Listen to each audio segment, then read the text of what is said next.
That is census and sample methods of collection of data. और आज हम पढ़ेंगे regarding the other methods of sampling. हमने ये सेंसस मेथड और सैंपल मेथड के बारे में अपने लास्ट वीडियो में डिटेल में डिस्कस किया था।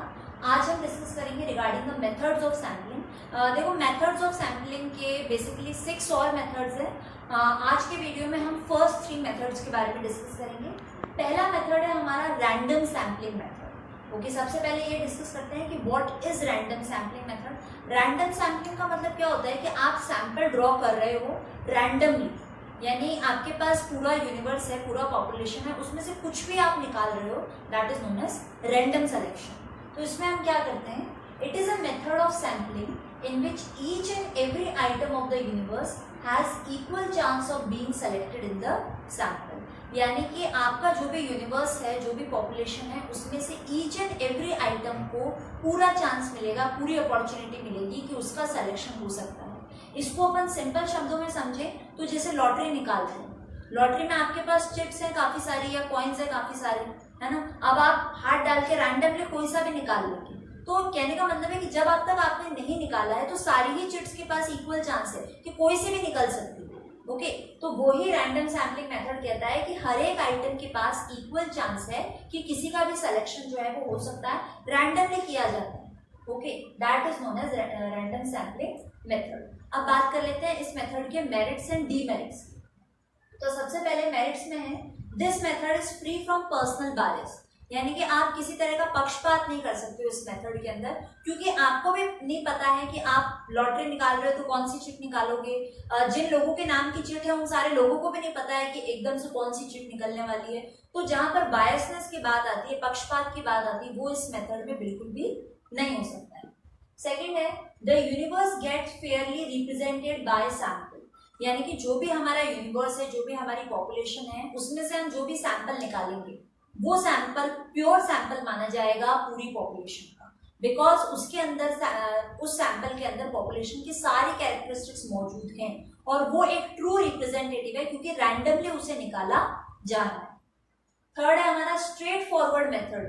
भाई सीधा मेथड है ये, आपको पता है कि पॉपुलेशन आपके पास है, यूनिवर्स आपके पास है, उसमें से रैंडमली आपको एक चिट जो है सेलेक्ट करना है या एक सैंपल आपको रैंडमली निकालना है। कोई इसके अंदर ज्यादा कॉम्प्लेक्सिटी नहीं है। ऐसा नहीं है कि जिन लोगों की चिट्स हैं, जो आपकी पॉपुलेशन है, उन लोगों को समझ में नहीं आ रहा है या जो इन्वेस्टिगेटर है उसे समझ में नहीं आ रहा है, किसी तरह की कॉम्प्लेक्सिटी नहीं है, सीधा क्लियर मेथड है।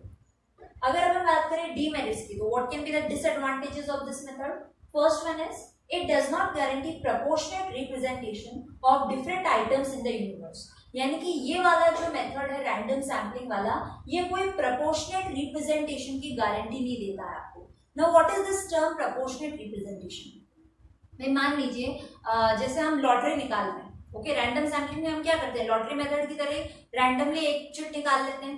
तो हम लॉटरी निकाल रहे हैं, तो मान लीजिए हो सकता है कि 4 घर से 4 अलग अलग लोगों की लॉटरी लग गई, या ऐसा भी हो सकता है कि एक ही घर के 4 लोगों की लॉटरी निकल गई।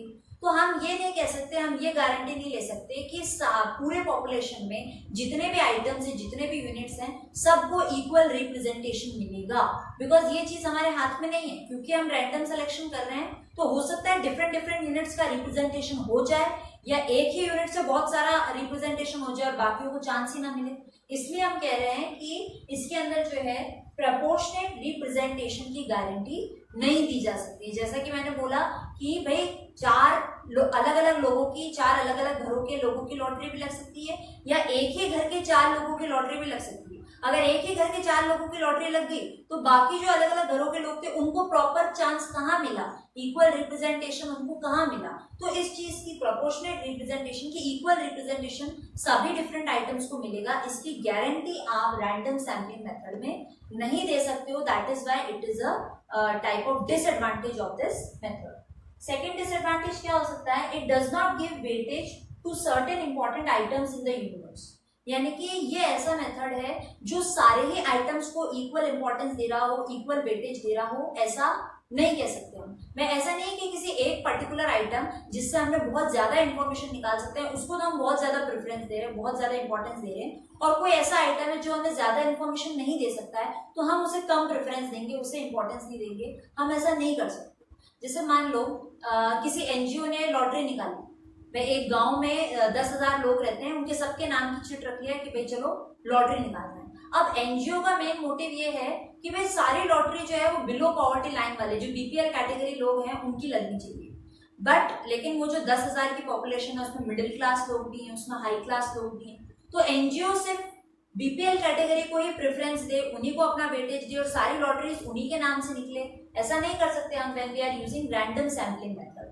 हो सकता है आपने रैंडमली सैंपल निकाला, उसमें किसी मिडिल क्लास वाले की भी लॉटरी लग जाए, हाई इनकम वाले की भी लग जाए। ओके, तो अगर हम चाहें कि हम पर्टिकुलर एक ही कैटेगरी को प्रेफरेंस दे, उसी को इम्पोर्टेंस दे और उसी का सेक्शन उसी के में से सैंपल का सिलेक्शन करें, तो ऐसा जो है इस मेथड में हम नहीं कर पाते हैं। And again it is a sort of disadvantage of random sampling method.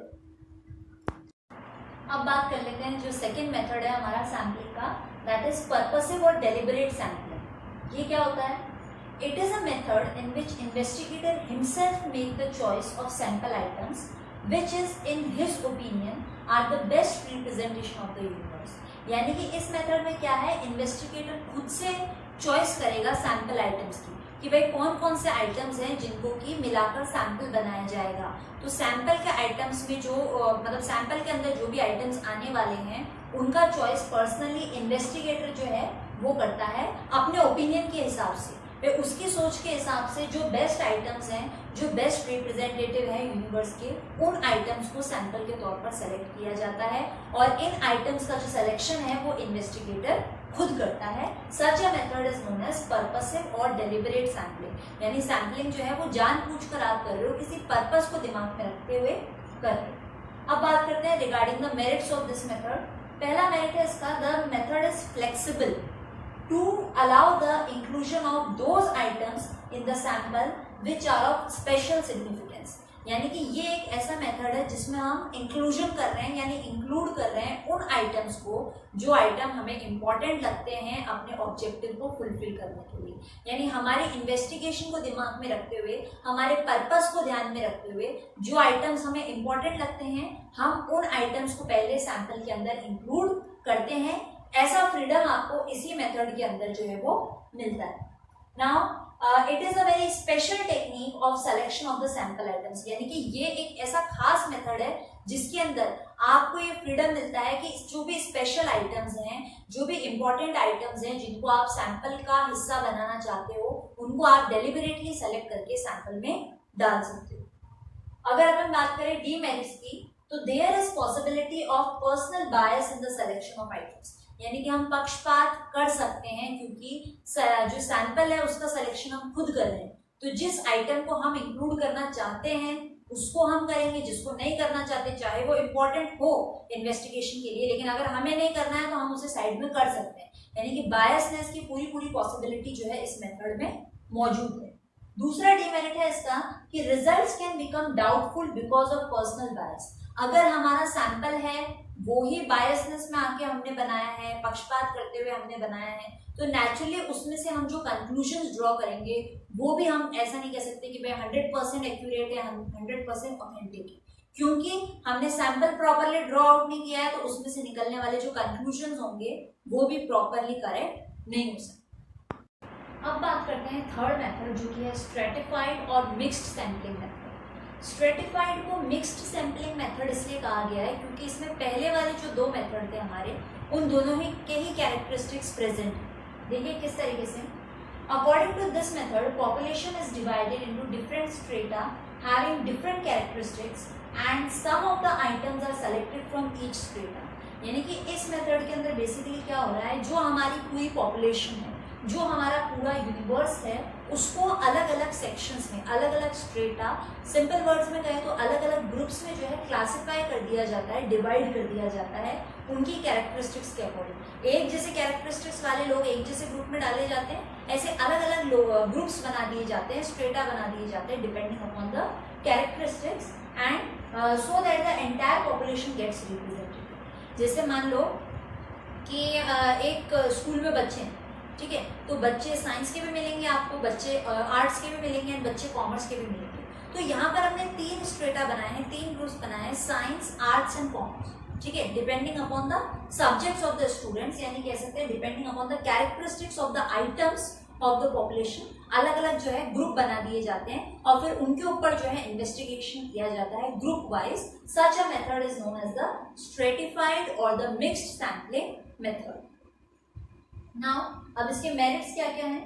It covers all characteristics. Naturally जब आप कैरेक्टरिस्टिक्स के हिसाब से ग्रुप्स बना रहे हो तो इस चीज की पॉसिबिलिटी रहेगी कि आप करीब करीब सारे ही कैरेक्टरिस्टिक्स जो है वो कवर कर सकते हो.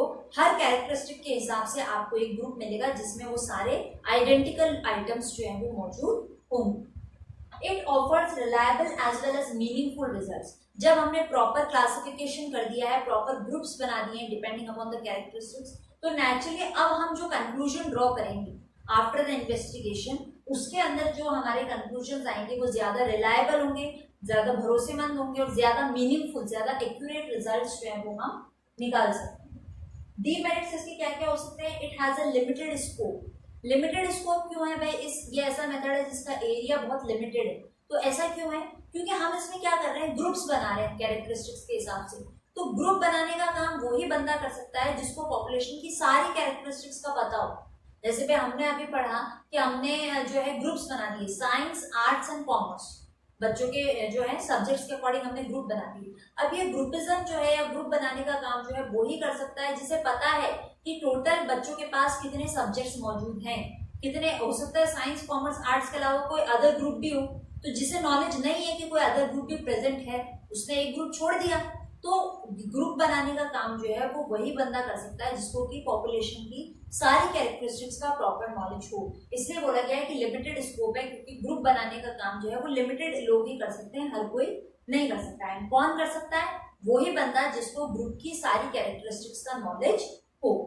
सेकेंड इसका जो डीमेरिट है, there is a possibility of bias at the time of classification of population. यानी कि जब हम क्लासिफिकेशन कर रहे हैं, जब हम ग्रुप्स में डिवाइड कर रहे हैं पॉपुलेशन को, उस वक्त हो सकता है हम पक्षपात कर जाएं, हम बायस हो जाएं. ठीक है, जिस चीज को, जिस कैरेक्टरिस्टिक्स को हम इंक्लूड नहीं करना चाहते अपनी इन्वेस्टिगेशन में, वो चाहे बहुत ज्यादा इंपॉर्टेंट हो फिर भी हम उसे लीव कर दें, उसे छोड़ दें. तो ये जो बायसनेस है इसकी पॉसिबिलिटी रहती है इन स्ट्रेटिफाइड और मिक्स सैम्पलिंग मेथड.